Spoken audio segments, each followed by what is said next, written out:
Assalamualaikum warahmatullahi wabarakatuh.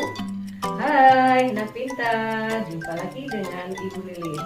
Pada hari ini kita akan belajar tentang tema 8, subtema 2, pembelajaran 3. Nah, sebelum belajar, silakan kalian siapkan dulu buku dan alat tulisnya. Dan tidak lupa kita berdoa bersama. Berdoa dimulai. Karena kita mulai belajarnya ya, yaitu tentang pembelajaran 3. Pada pembelajaran di subtema 1, kamu telah mengetahui jenis-jenis usaha ekonomi atau usaha ekonomi yang memanfaatkan alam seperti pertanian, perikanan, dan perkebunan. Nah, bagaimana jenis usaha dapat dikelola sendiri atau berkelompok? Nah, di sini akan menjelaskan tentang jenis usaha yang dikelola sendiri. Nah, perhatikan di sini ada bacaan yaitu yang berjudul jenis usaha ekonomi yang dikelola sendiri. Silakan kalian amati ya kegiatan ekonomi di lingkungan sekitarmu. Bagaimana pengolahan kegiatan ekonomi tersebut? Jika dicermati, kegiatan ekonomi tersebut ada yang dikelola sendiri, ada pula kegiatan ekonomi yang dikelola secara berkelompok. Usaha yang dikelola sendiri disebut usaha perorangan. Sedangkan usaha ekonomi ini memiliki modal terbatas dan biasanya dikelola secara sederhana. Misalnya, usaha ekonomi perorangan yaitu usaha pertanian. Nah, sebagian besar usaha pertanian dikelola secara perorangan. Usaha ini memiliki modal terbatas, lahan yang digarap petani biasanya terbatas, lahan persawahan dan tegalan. Namun, ada juga usaha pertanian yang dilakukan secara besar-besaran. Yang kedua adalah usaha perdagangan. Usaha perdagangan secara perorangan biasanya berskala kecil dan sedang. Contoh usaha perdagangan antara lain adalah pedagang asongan, pedagang keliling, pedagang kaki lima, pedagang di pasar, warung, dan toko kelontong. Nah, contohnya di sini ya, ada gambarnya. Kemudian yang ketiga adalah usaha jasa. Usaha jasa perorangan di daerahmu pasti banyak. Nah, diantaranya adalah misalnya usaha salon, kemudian fotokopi, bengkel, potong rambut, atau penjualan pulsa dan sebagainya ya. Nah, sini perhatikan ada gambarnya. Kemudian yang keempat adalah industri kecil. Jadi sektor industri yang dikelola perorangan ini merupakan industri rumahan. Contohnya seperti industri rumahan antara lain adalah kerajinan tangan berupa pembuatan keramik atau suvenir, kemudian tembikar, anyaman, dan mebel. Nah, di sini ada tabel yaitu tentang jenis usaha. Yaitu contohnya pertanian.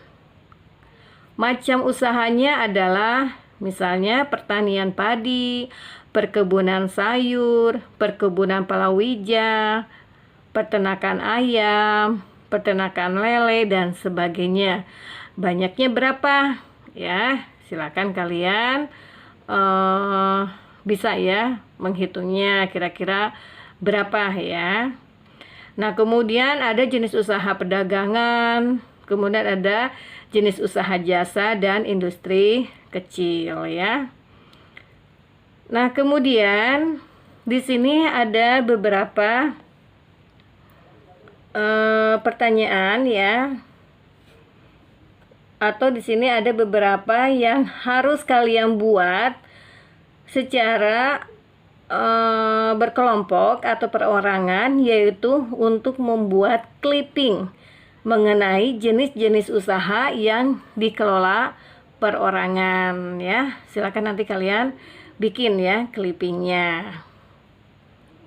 Nah, jadi usaha masyarakat banyak ini dapat dipengaruhi oleh kondisi geografis tempat tinggalnya. Sebagai contoh, misalnya di daerah Bali. Karena keindahan